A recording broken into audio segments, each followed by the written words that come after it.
So essentially, we're Smart Currency Exchange. We're an international payment specialist. We're based down in West London in Hammersmith.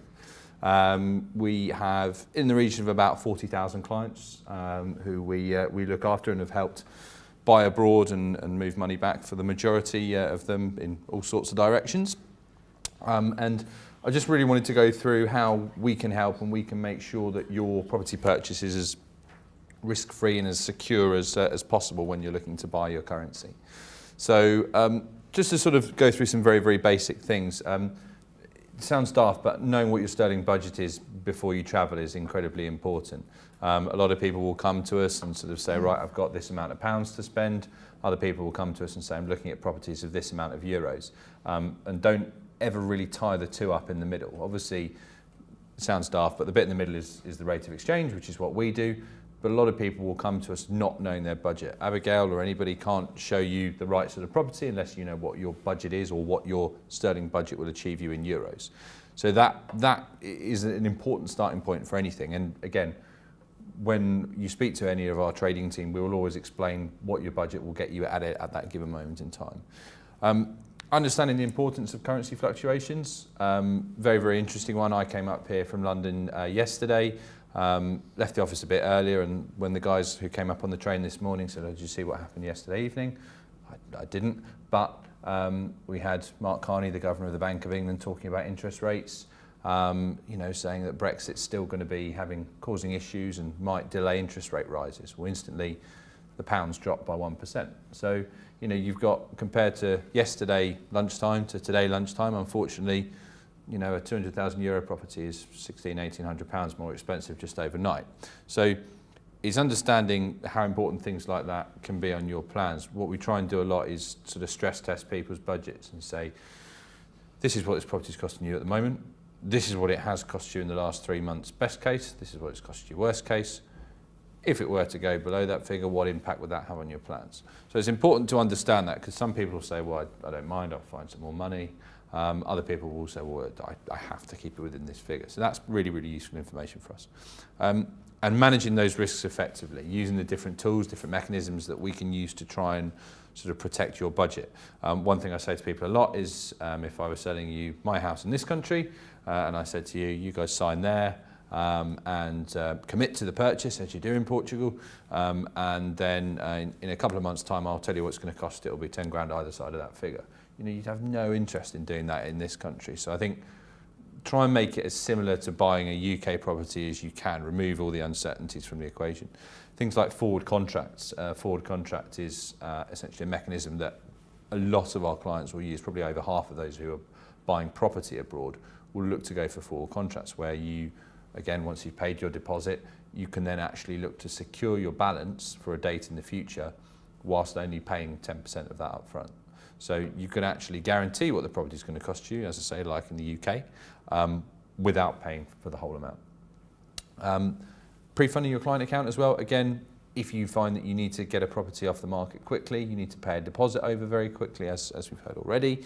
A lot of clients, before they go on a viewing trip, will have funds lodged with us, just so that they're ready to go and send them over very, very quickly if they do find the right place, because trying to log on to your online banking when you're abroad can be a little bit of a challenge.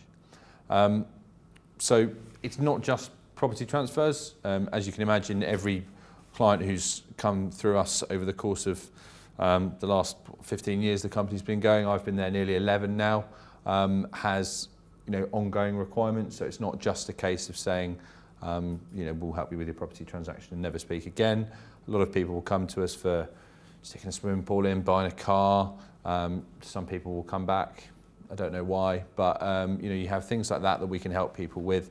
We also have an online platform, so if you literally just want to move some money across very quickly, really similar to your online banking, designed to be that way, so you can just move money across in a very, very straightforward fashion. Why Smart? Why do we differ? Why should you use us rather than anybody else? There's a lot of companies in our sector who do what we do. I think the thing I always stress to the guys on my team is that it's massive focus on customer service and not a commission aspect. We are quite unique in the industry. We're not commission based. The rest of our industry is very much heavily commission based, and you will notice that if you ask for a trader's opinion at another foreign exchange broker, say I have 3 months to make a payment, I have all my money available, when should I be converting these funds? The answer you will more often than not get is now. Whereas with ourselves, we'll look at the bigger picture, we'll say these are the parameters, this is what might affect it over the coming months. We might have an opportunity to get this type of rate of exchange for you. So not saying we can predict the future, but we can look at a strategy that will allow you to try and take advantage if there is a positive movement, or if you're concerned about drops, we can try and protect you against those. Safe and secure payments. Security is a massive part of what we do. The thing I remind anybody who joins my trading team is that we're handling people's life savings. We're not getting £500 worth of holiday money. So people have to be 100% confident in us and what we actually do. As a result of that, all of our funds, as part of our authorisation by the FCA, are held in segregated client accounts. We have to have a certain amount of operating funds within the business. We have to have certain levels of senior management checks. You'll also have a dedicated account manager. Usually speaking, it's Barney, who hopefully you'll have spoken to by now, who's our account manager on the Portugal clients. And again, we're quite proud from a customer service perspective that we're rated excellent in currency exchange and money transfer on Trustpilot. If there are 2 websites I'd recommend you to look us up on, it's the FCA register, if you really want to put your mind at ease from a security perspective, and that gives you all the information we need on there. And also Trustpilot, there's 1,100 reviews from happy clients who've used us over the years. So again, read some of their comments rather than just taking my word for it. Normally, my boss, who's not here today, is here tomorrow. Thankfully, he tells me off for using charts because he said people get confused by them. I think this one's just a really, really good example. It is from last year, but it's still quite powerful in the respect that this could be you guys at this point, this particular year. You've come along to a show in April, as we are now. You've gone out, you found a nice property with Abigail, 200,000 euros, and you put your deposit down on the 10th of May and say to me, right, what's the cost of the property? And I say, well, it's costing you £168,000. But we don't choose to do anything because we think, well, I might take a gamble, I might get a bit better, or who knows, we'll take a chance and see what happens. Month later, 12th of June, you come to us and say, right, I'm going to send my balance over. What's it costing me now? And I say to you, it's costing £175,000. And this is a massive difference, £7,000. All the time we have people coming to us saying, and I say, what's the property costing you? And they say, 200,000. Okay, what's it actually costing you? Well, it's 200,000. Well, it's not. The figure is in pounds, and the figure in pounds is constantly changing. So for me, if you can draw a line in the sand, yes, I'm not saying every 1 month it's going to drop by 5 cents or 1 cent like it did last night, but these are the types of things you have to think about that can affect the price of your property. So it's important to bear that in mind. So just to sort of recap and rattle through this to make sure we've got enough time. What's the next move? Discuss your exact plans. The more information that we have, the better. Last thing we ever want is somebody to come to us in a situation where they're saying, I need to send this money today, what's the rate? We can be far more helpful and more useful to you that. So keep us up to date. I would always actively encourage people, if you go out on a viewing trip, you look at a property, it's going to cost me this, including my fees. Ask the question, what's that costing me at the moment? We'll tell you exactly what it's going to cost you at that moment in time.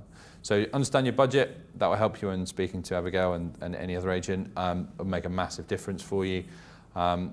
Understand the risks. What could happen? What are the possible outcomes that could actually happen over the course of the duration of your property? If it's a very quick property, if it's a longer property, is it looking positive or not?